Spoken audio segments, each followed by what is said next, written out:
আসসালামু আলাইকুম ওয়া রাহমাতুল্লাহি ওয়া বারাকাতুহু। সুপ্রিয় দর্শক শ্রোতা, দেশ কিংবা বিদেশের যে যেখান থেকে দেখছেন, আপনাদের প্রিয় অনুষ্ঠান দারুস সুন্নাহ ইন্টারন্যাশনাল মাদ্রাসা নিবেদিত বরকতময় সাহারি, সবাইকে স্বাগত জানাচ্ছি আমি মুফতি মোহাম্মদ সিদ্দিকুর রহমান সরকার।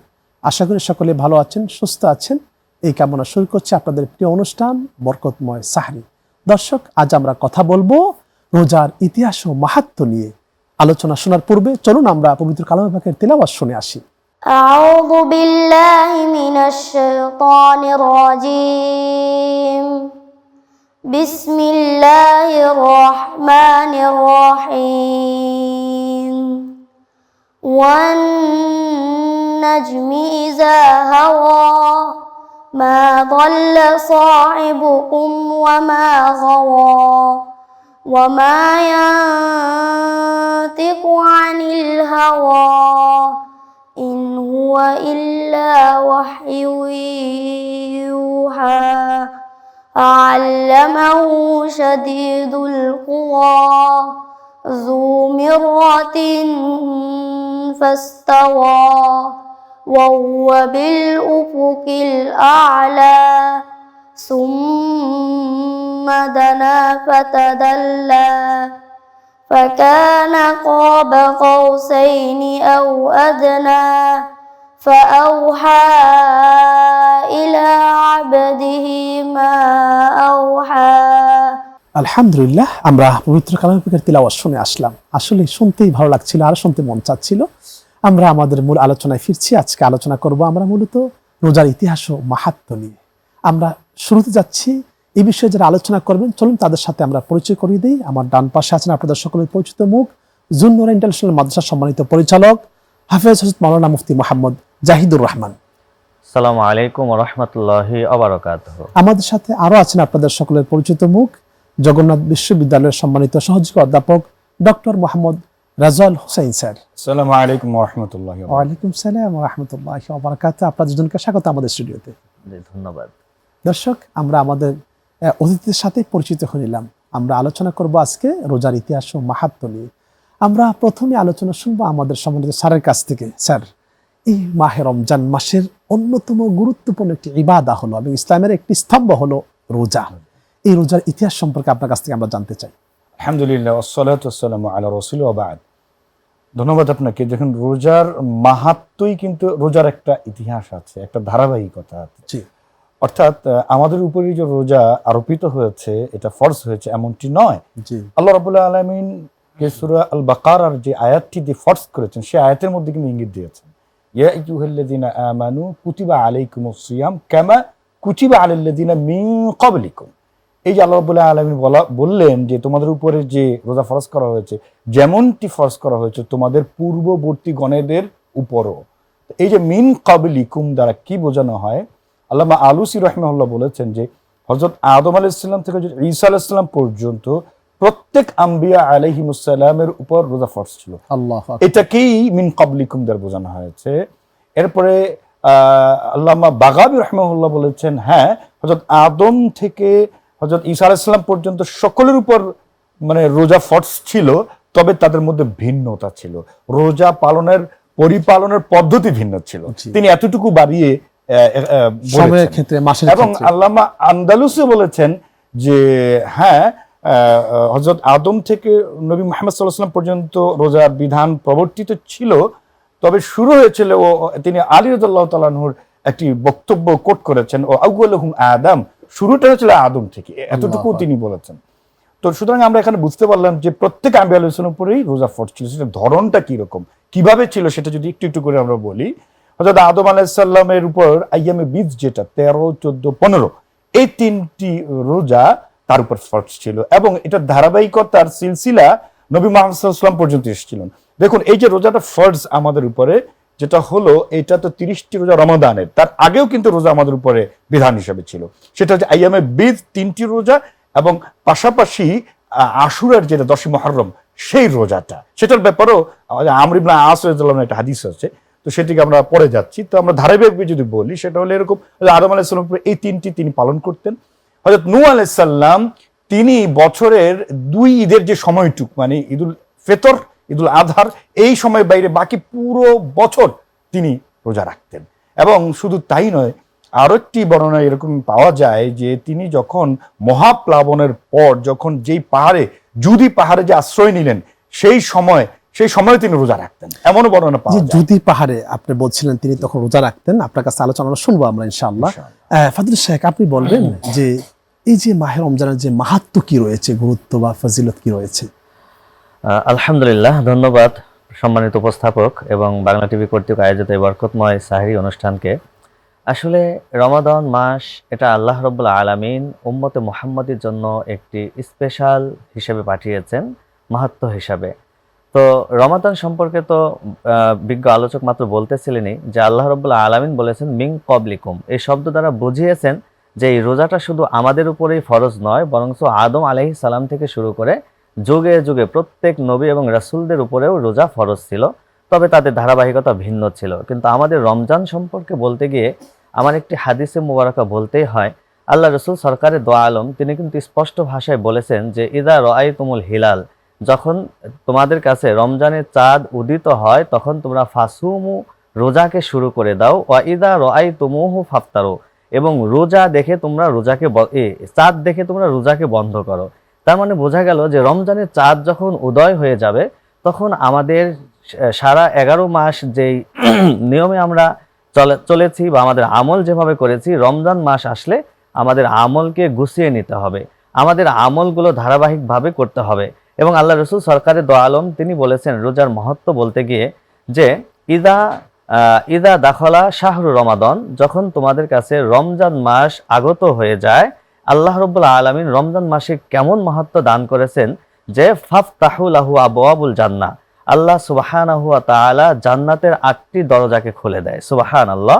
এবং আল্লাহ রাব্বুল আলামিন জাহান্নামের দরজাসমূহ বন্ধ করে দেয়, ওয়াসুলসিলাতিশ শাইতান, এবং শয়তানকে শিকল বন্দী করে দেয় যাতে আমাদেরকে ধোঁকা দিতে না পারে। তাহলে বোঝা গেল এই রমজানটা আল্লাহ সুবহানাহু ওয়া তাআলা আমাদের কাছে স্পেশাল করে দিয়েছেন এবং এর মাহাত্ম্য যুগে যুগে আশুরার রোজা সহ যত রোজা রয়েছে, আইয়ামে বীজ সহ, এগুলোকেও আমাদের উপরে গুরুত্বপূর্ণ করেছে। তবে ফরজ করা হয়েছে 30টি রোজাকে। মুসা আলাইহিস সালাতু ওয়াস সালাম ধারাবাহিক 40টি রোজা উনি রেখেছেন। ইদ্রিস আলাইহিস সালাতু ওয়াস সালাম যেই দিনগুলোতে রোজা রাখা হারাম, এই দিনগুলো বাদ দিয়ে সারা বছর কিন্তু তিনি রোজা রাখতেন। এবং আমরা এটাও জেনেছি তিনি এই রোজার মাধ্যমে আল্লাহর এত নৈকট্য লাভ করেছেন, যিনি এখন চতুর্থ আসমানে আল্লাহ সুবহানাহু ওয়া তাআলা সান্নিধ্যে রয়েছেন। এই রোজার কারণে কিন্তু বান্দা আল্লাহর এত নৈকট্য লাভ করতে পারে। আল্লাহ সুবহানাহু ওয়া তাআলা বলেই দিয়েছেন যে প্রত্যেকটা ইবাদতই তো আমার জন্য, কিন্তু স্পেশালি আল্লাহ সুবহানাহু ওয়া তাআলা বলেছেন আস-সাওমু লি, রমজানের রোজাটা আমার জন্য, ওয়ানা আজজি বিহি, এর প্রতিদান আমি আল্লাহ নিজে দান করব। আমি আল্লাহ নিজেই হয়ে যাই এর প্রতিদান, আমি আল্লাহ নিজে এর প্রতিদান হয়ে যায়। অর্থাৎ আমার রোজাদার বান্দাদেরকে আমি আল্লাহ কি দিয়ে যে ধন্য করব। আল্লাহ রাব্বুল আলামিন বলেন যে রোজাদারদের জন্য জান্নাতে আমি একটি দরজা রেখেছি, যে দরজা দিয়ে অন্য কারো প্রবেশ করার কোনো সুযোগ নেই। শুধু আমার রোজাদার আমাকে ভালোবেসে, আমাকে ভয় করে, সে চাইলেই কিন্তু দরজা বন্ধ করে খাবার খেতে পারতো, কিন্তু শুধুমাত্র আমি আল্লাহকে ভয় করে, পৃথিবীর কোনো মানুষকে দেখানোর জন্য নয়, শুধু আমি আল্লাহকে ভালোবেসে সে রোজা রেখেছে। এজন্য তাকে আমি সম্মানিত দরজা, রাইয়ান নামক দরজা থেকে তাকে জান্নাতে প্রবেশ করাবো। চমৎকার বলছেন স্যার। আপনি বলছিলেন যে যদি পাহাড়ে হযরত নূহ আলাইহিস সালাম যখন অবস্থান করছিলেন তখন তিনি রোজা রাখছিলেন, ইতিহাস বলছিলেন আপনি। আপনার কাছ থেকে আমরা আরো শুনবো, তবে বিরতির পর ইনশাআল্লাহ। সুপ্রিয় দর্শক শ্রোতা, নিশ্চয়ই ছোট্ট একটি বিরতি, আমাদের সাথেই থাকুন। ফিরছি আমরা কিছুক্ষণের মধ্যে ইনশাআল্লাহ।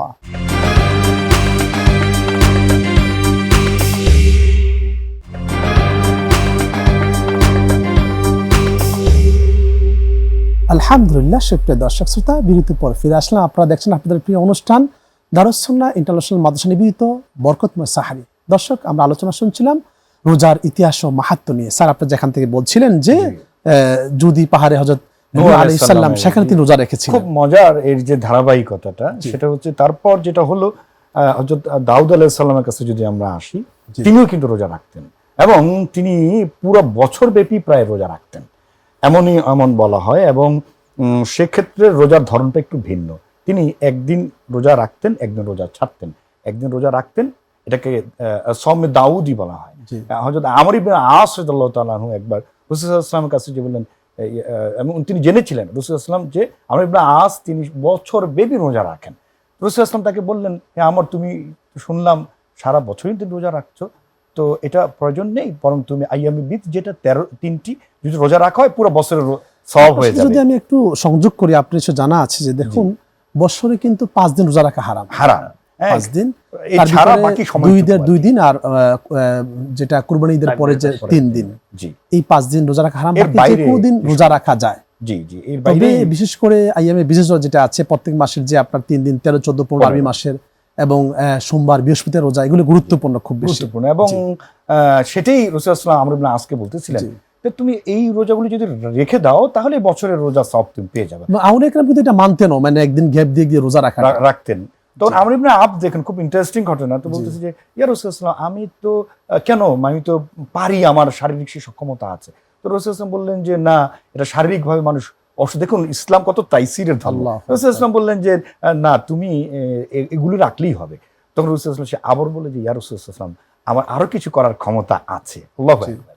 তখন রাসূলুল্লাহ বলছে ঠিক আছে, তাহলে তুমি সওমে দাউদি স্টাইলে তুমি রোজা রাখো। সেটা কি, একদিন রাখো, একদিন ছেড়ে দাও। তাই এতে এই জন্য যে তুমি শারীরিকভাবে দুর্বল না হয়ে, কারণ জিহাদ প্রয়োজন হতে পারে, শারীরিক সক্ষমতা প্রয়োজন হতে পারে, সেটা যেন একটু মজুত রাখা, শক্তির একটু সংরক্ষণে রাখা, এটার কথা রাসূলুল্লাহ বলেন। সন্তান হক আছে, স্ত্রীর হক আছে। দেখুন এটা গেল দাউদ আলাইহিস সালামের রোজা। এরপর মুসা আলাইহিস সালাম, যেটা একটুখানি উনি বলে গেলেন যে মুসা আলাইহিস সালাম যখন তাওরাত যখন নাজিল হলো, সেই 30 দিন সাথে আরো 10 দিন এই রোজাটি তিনি রাখতেন। এবং ফেরাউন থেকে যে মুক্তির যে সময়, বনি ইসরাইল যখন মুক্তি লাভ করলো, ফেরাউন থেকে মুক্তি লাভ করলো, এই যে আশুরার যে রোজাটি, এই রোজাটি কিন্তু তখন প্রবর্তিত হলো। এবং রাসূলুল্লাহ যখন মদিনায় গেলেন, যে ইহুদিরা তখন এই রোজাটা রাখছিল, তখন জিজ্ঞেস করলো তোমার কি, কেন রোজা রাখছো? তোমার যে এই দিন মুসা আলাইহিস সালাম মুক্তি পেয়েছিলেন, বনি ইসরাইল মুক্তি পেয়েছিল।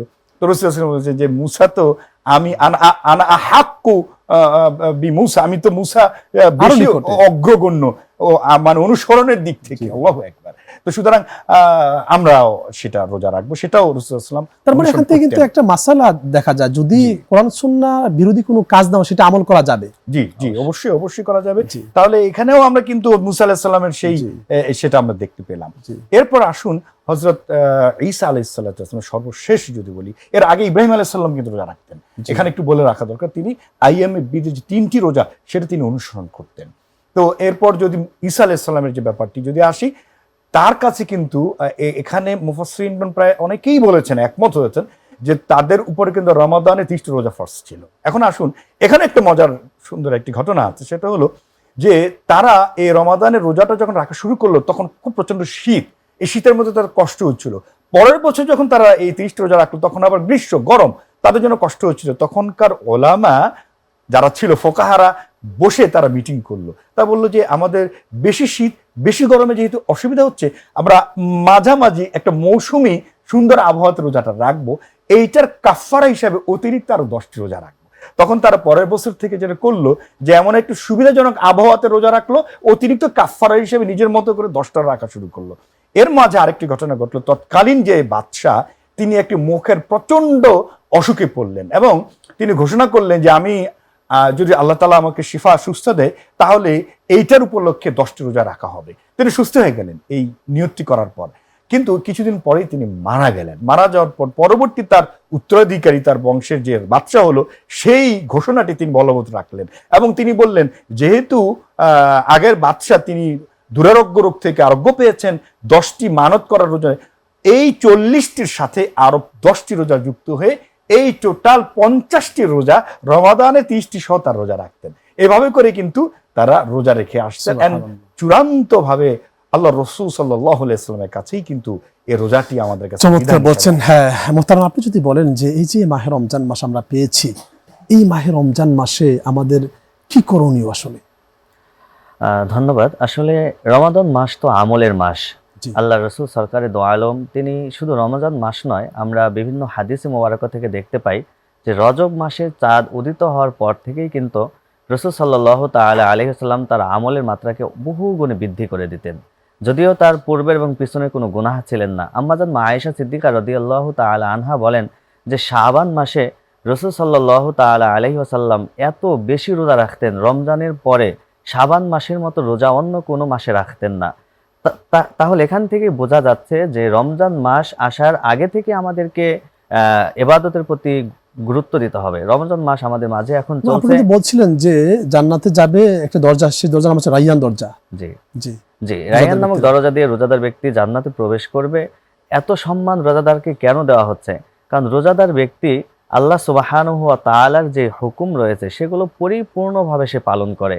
আল্লাহ রাব্বুল আলামিন সূরাতুল বাকারার মধ্যে বলেছেন, অকুলু ওয়াশরাবু হাত্তা ইয়াতাবায়্যানা লাকুমুল খায়তুল আবিয়াদু মিনাল খায়তিল আসওয়াদি মিনাল ফাজর সুম্মা আতিম্মুস সিয়ামা ইলাল লাইল, যে আমার বান্দা বান্দি তোমরা যারা রয়েছো, তোমরা পানাহার করো, তোমরা খাবার খাও, সেটা সুবহে সাদিক থেকে, অর্থাৎ লাল সাদা অংশটা যখন রাত্র থেকে বের হয়ে যতক্ষণ না আসে তোমরা সাহারি খাও, তোমরা পানাহার করো, তারপরে তোমরা পানাহার বন্ধ করে দাও এবং রাত্র পর্যন্ত তোমাদের রোজাকে দীর্ঘ করো, অর্থাৎ সূর্য অস্ত যাওয়া পর্যন্ত।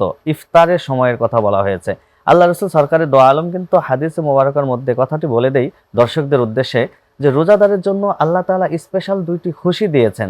তার মধ্যে একটি হলো ইফতারের পূর্ব মুহূর্তে, ইফতারের সময়, এবং আরেকটি খুশি হলো জান্নাতে মহান রব্বুল আলামিনের দিদারে ইলাহি।